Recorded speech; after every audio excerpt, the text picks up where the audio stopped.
Let's kiki on this interesting story. So Laverne Cox, she refuses to be silenced by Trump's anti-trans policies. Despite considering leaving the U.S. after his election, Cox now urges resilience and emphasizes the power of community, joy, and love. She told PinkNews, quote, "I'm not a victim and I refuse to be a victim. All my girlfriends, we hang out, we have community, we support each other, and we lift each other up." Watch this.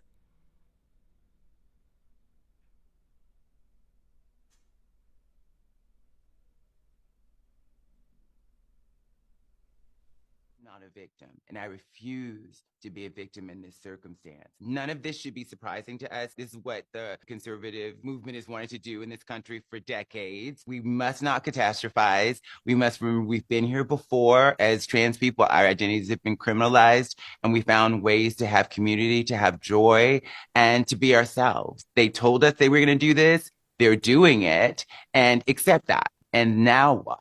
And the now what for me are all my girlfriends. We hang out and we have community and we support each other and we lift each other up. And that's what queer and trans people have been doing since we've existed. And that, in the face of this catastrophe, even as they pass law, and we can't do anything about the laws. They don't listen to the people anyway, but we can love each other. We can form communities. We can make those communities bigger and stronger and even more fortified. Maybe we can even get together a cohesive strategy to fight this stuff. It is what it is. It's happening. Now what? I refuse to be a victim. We must refuse to be victimized by this. Yes, Laverne Cox stands strong. I refuse to be a victim. What are we all talking about? What do you think? I love Laverne, and I love exactly what she's saying. Build community, love on each other, because that's what I've been saying. We just had Queer Yoga Club on Saturday, and I always lead the conversation. And the last few conversations since after the election have been around the same thing. People are scared. People are, rightfully so. They have their fears. They have their worries. And I've been telling them the same thing Laverne has been telling them. I've been saying, you know what, find your joy, find your community, and don't waver from it. Focus on that. Use it as a carrot stick as you walk forward. Just that is, my joy is in front of me. And when something impedes that joy, knock it the fuck down. And that's it.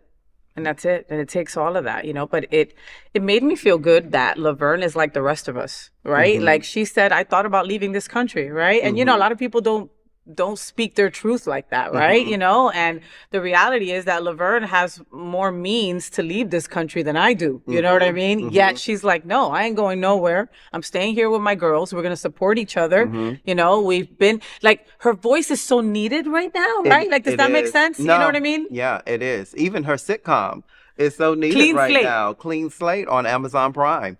With George Wallace, the likes of George Wallace, an iconic comedian in the Black community, like the figure of like fatherhood, and he's actually a very clean comedian, kind of like that Bill Cosby era. It reminds me of that.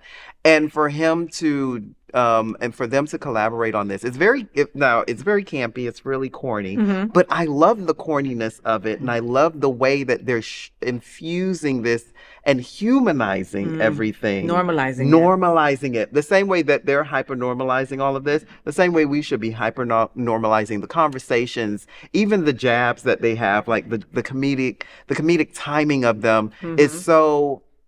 Like I was, while I was watching, I was like, well, I wasn't expecting that. Yes. I wasn't expecting that. Yes. I was 100%. I'm with Jay on this one. Like it's lighthearted. It's not going to be there telling us all the things that are happening in the trans community and to the trans community, right? But it still hits on, coming out to your family and coming back to a place that maybe, didn't support you initially. And how are they going to take this change? And, it still hits on those parts, right? They don't hide away from it, but in a light manner and a campy manner. You know what I mean? There's some cheesiness to it, but you're there for it, right? Yeah. Like you want to be there for it. I think internally we want to invite these things back into our lives. I think we really want to invite some lightheartedness, some campy, some corny, some funny. We don't want to be bogged down with and crying. With the thing. Yeah.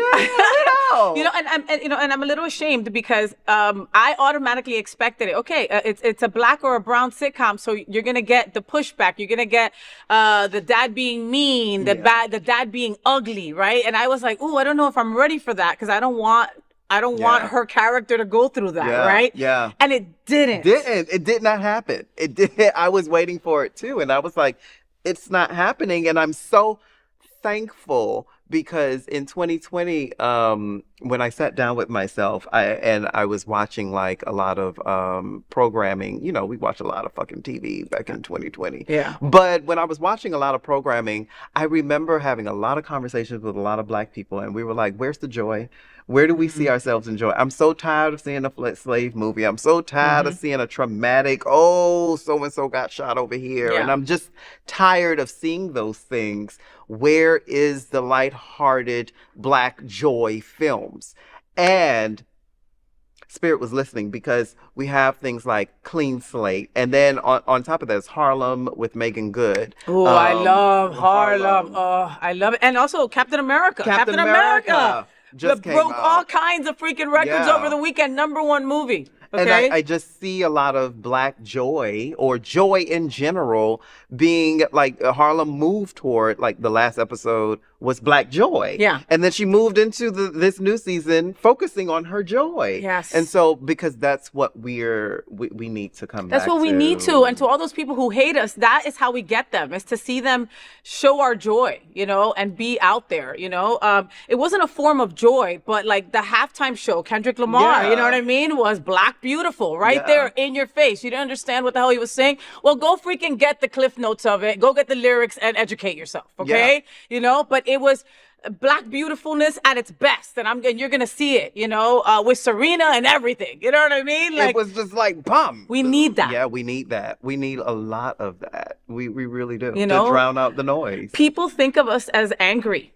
We are effing angry, and we have every right to be angry, right? But there's, you know, we need this joy. We need this fun. We need this humor. Yeah. We need to smile also. Yeah. So this is an important conversation for our LGBTQ plus community. Help us tell these important stories by liking and sharing The FayWhat Show.